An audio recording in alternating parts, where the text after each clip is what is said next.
Alkitab murni, kisah penciptaan dunia Adam dan para nabi hingga ke penggenapan nubuatan di tanah Israel. Yesus Kristus dilahirkan sebagai penebus semua manusia yang berdosa. Ia disalibkan dan bangkit pada hari ketiga, naik ke surga dan akan datang kembali. Itu ajaran Alkitab murni. Halo semuanya dan selamat datang. Kali ini kita akan jadi semacam detektif sejarah, atau mungkin lebih tepatnya, arkeolog digital. Kita bakal menelusuri jejak satu nama yang kita semua kenal, tapi ternyata menyimpan sejarah yang jauh lebih tua dan lebih rumit dari yang mungkin kita bayangkan. Siap untuk sedikit terkejut? Nah, pertanyaan ini adalah inti dari penjelajahan kita. Kita semua tahu, kata Allah itu kan sentral banget dalam Islam. Tapi, pernah nggak sih kita berhenti sejenak dan bertanya, seberapa tua sih kata itu sebenarnya? Apakah ceritanya baru dimulai di abad ke-7 atau jangan-jangan jauh lebih lama dari itu? Dan jawabannya, ini yang seru. Ternyata secara harfiah tertulis di atas batu. Jadi, yuk kita kesampingkan dulu semua asumsi kita, dan kita biarkan prasasti-prasasti kuno ini yang bicara. Mereka udah nunggu berabad-abad loh untuk menceritakan kisahnya. Oke, mari kita mulai. Menariknya, nih sebelum kita lihat-lihat batu, petunjuk pertama kita justru datang dari tempat yang mungkin nggak kita duga. Catatan sejarah gereja kuno. Coba perhatikan nama ini, Abdullah. Kedengarannya familiar kan? Nah, ini temuan yang luar biasa. Jauh sebelum Islam ada, kita bicara sekitar 140 tahun sebelum kelahiran Nabi Muhammad loh. Nama ini, yang artinya persis hamba Allah, ternyata sudah dipakai oleh seorang uskup Kristen Arab. Wow, ini bukti pertama kita yang kuat. Nama Allah itu sudah beredar dan digunakan di kalangan Kristen Arab pada masa itu. Oke, dari catatan di atas kertas, sekarang kita beralih ke bukti yang, ya sekeras batu, nggak bisa dibantah. Kita akan lihat prasasti-prasasti ini satu persatu, secara kronologis buat melacak evolusi sebuah nama yang abadi. Kita mulai dari yang paling tua ya.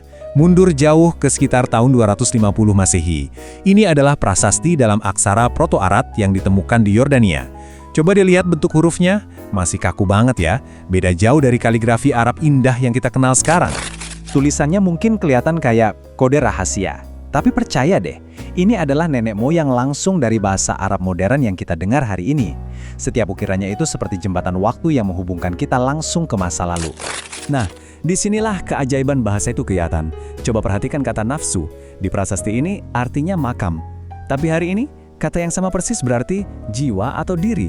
Ini bukti nyata kalau bahasa itu nggak statis. Dia hidup, bernapas, dan terus berubah seiring waktu.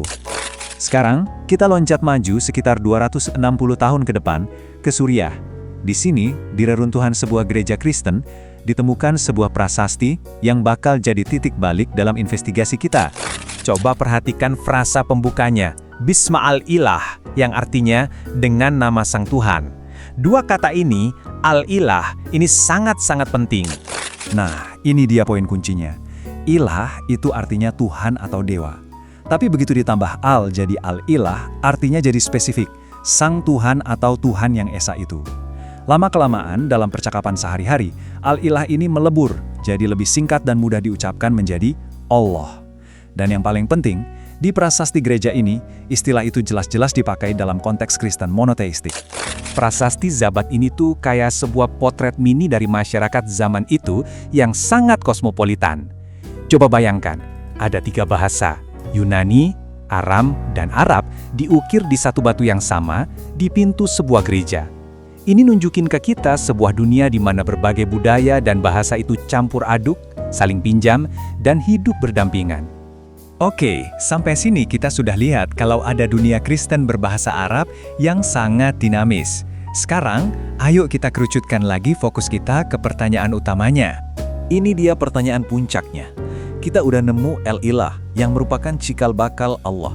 Tapi, apakah ada prasasti Kristen dari zaman pra-Islam yang secara eksplisit hitam di atas batu menuliskan kata Allah?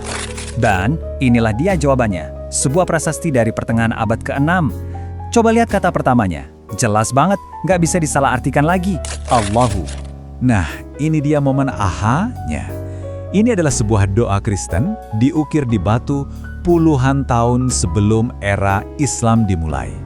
Dan doa itu dibuka dengan kata Allah.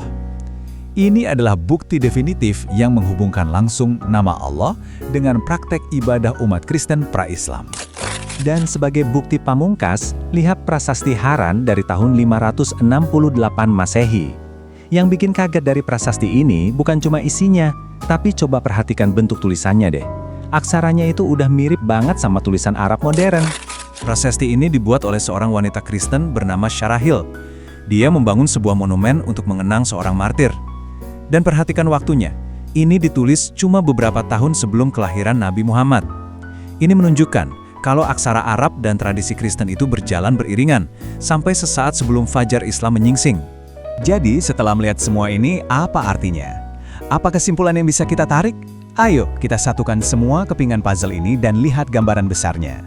Nah, ini dia rangkuman perjalanan 300 tahun kita dalam satu layar. Mulai dari aksara Proto-Arab yang masih kaku di tahun 250, lalu kita lihat ada Al-Ilah di gereja tahun 512, terus puncaknya kata Allahu muncul dalam doa Kristen di pertengahan abad ke-6, sampai akhirnya kita lihat aksara yang sudah hampir modern di tahun 568. Pola evolusinya jelas banget kan?